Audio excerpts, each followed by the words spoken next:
Dan Brooks, president and founder of Zexus Private Wealth, is joining us today. Congratulations, Dan. Brand new book coming out, The Truth About the Financial Industry's Profit First Agenda.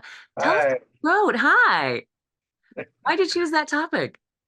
Well, Deb, I've been in this business a long time, and I remember when I first got in it, my industry is flawed, like a lot of industries. It's Sure. not the people so much. There's a lot of good people in the industry, but the industry itself is flawed because they put profit first, they put sales first, and the people coming into the industry have a lot of pressure to make sales. And it's kind of like, sell something, sell anything, make them a client, you can go for the rest of the money later.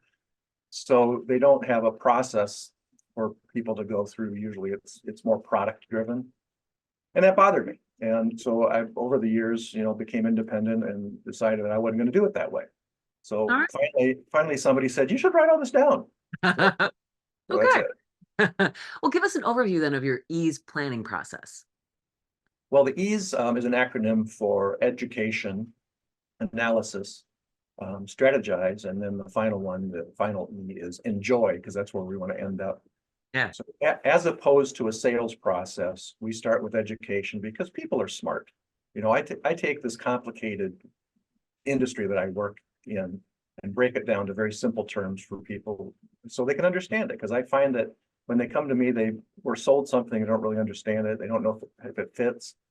So this EASE planning process, with education first, which allows you to do an analysis of the pros and cons of everything, then put a strategy together. So ultimately you can enjoy your money rather than worrying about it all the time. Yeah, sure. In the book you're talking about, maybe our current advisors aren't giving us the whole picture about things that might affect us negatively in retirement. Give us an example of that.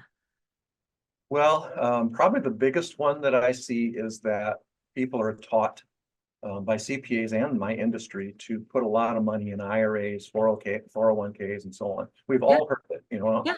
put this money away while you're in your earning years because you'll be in a lower tax bracket later. Mhm. So I work primarily with people that are just about to go into retirement or they just have retired. And it's a huge problem because they have all of their money or nearly all of it in these, what we call qualified plans, which means it's never been taxed. So now when they start pulling money out of their qualified plans to live on, it's all taxable income. And even if they don't want to pull it out, at age 72, 73, 75, the government makes you pull it out. And all of a sudden they're hit with this huge tax bill. And so they aren't warned about this. And I have to unravel it on the back end. We can find out more in your book. Dan Brooks, thank you so much for joining us.